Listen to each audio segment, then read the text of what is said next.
Welcome back, everybody, to the Catholic Pleb Podcast. Today, we're going to be looking at the genealogy of Matthew and Luke because they differ, which is weird. So, I'm excited to finally share and, for myself, I figured this out not too long ago. I read this passage from Augustine, and I was like, finally, sweet, an answer. I've been thinking and wondering why this is so and why the two differ, and to me, it was quite distressing because, the Word of God is truth, and without truth, and it's infallible, which means it can't be wrong. So if it can't be wrong and it's infallible, why do the genealogies of Matthew and Luke differ? So, yeah, I'm excited that we have an answer today, and I'm excited to go through the answer, so I'm not going to talk too long before diving into it. Excuse me, I lost the mic there. All right, so this is from St. Agustin of Hippo, and this comes from Sermons on Select Lessons of the New Testament. Just FYI, there's a link to the full work of Augustine and the link below, as well as the text I'm about to read. So, here we go. There is another way particular to the Jews, in which a man might be the son of another, of whom he was not born according to the flesh.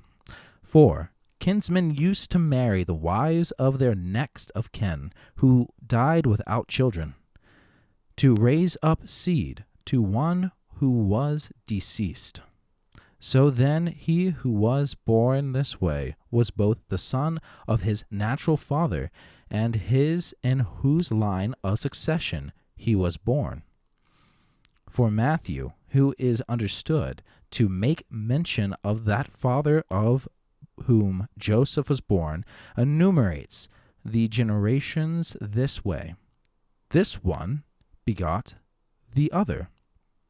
So, as to come to what he says at the end, Jacob begot Joseph.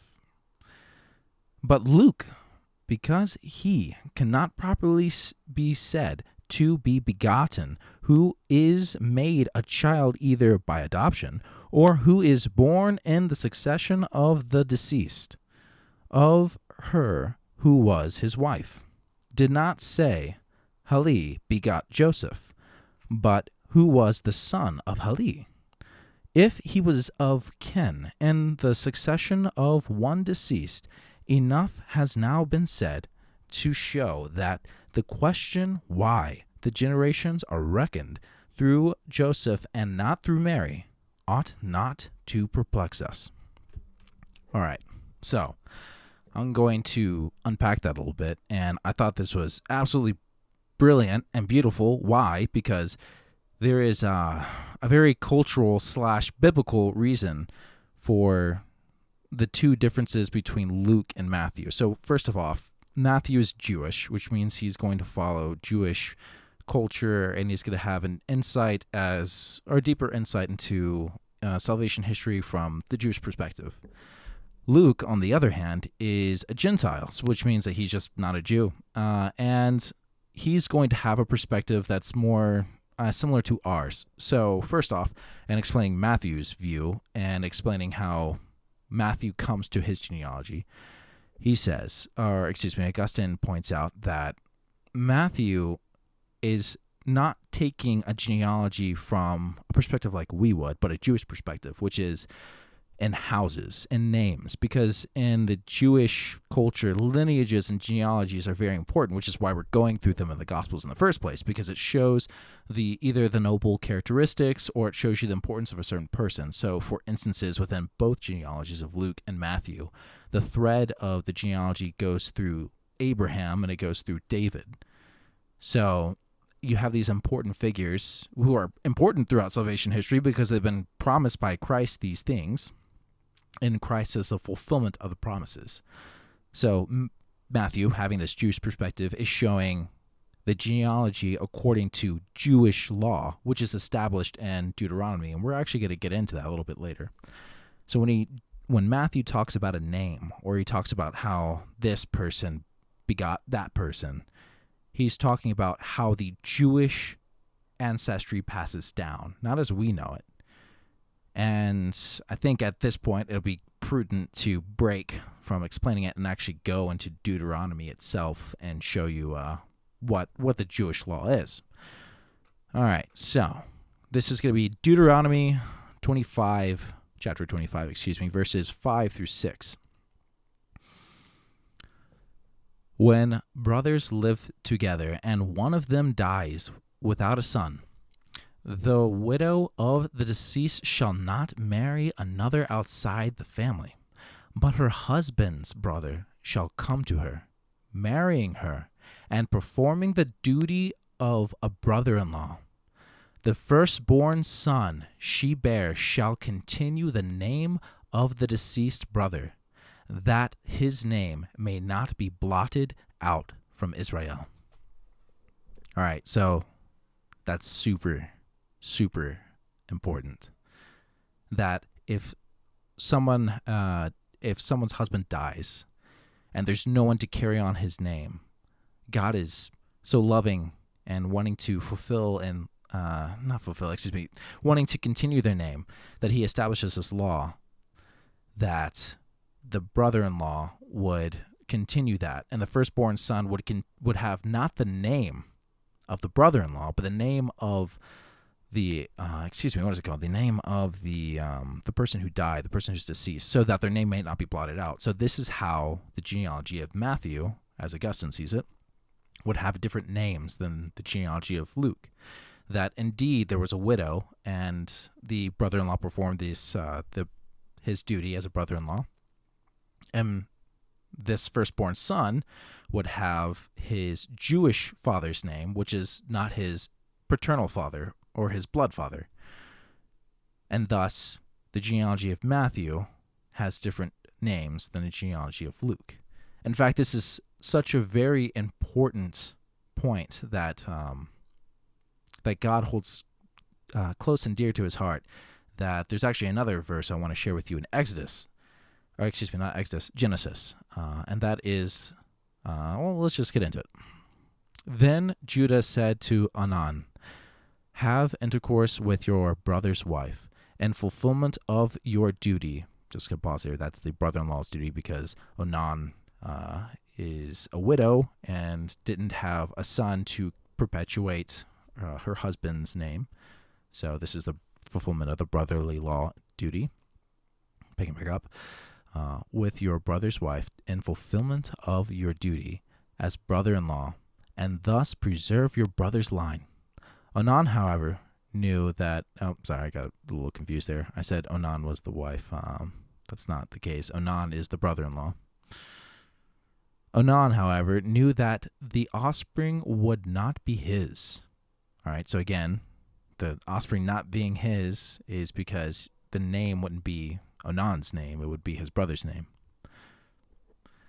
So whenever he had intercourse with his brother's wife, he would waste his seed on the ground to avoid giving offspring to his brother. What he did greatly offended the Lord, and the Lord took his life too. All right, so this is going to be in the description, and I apologize, that's a little broken up there.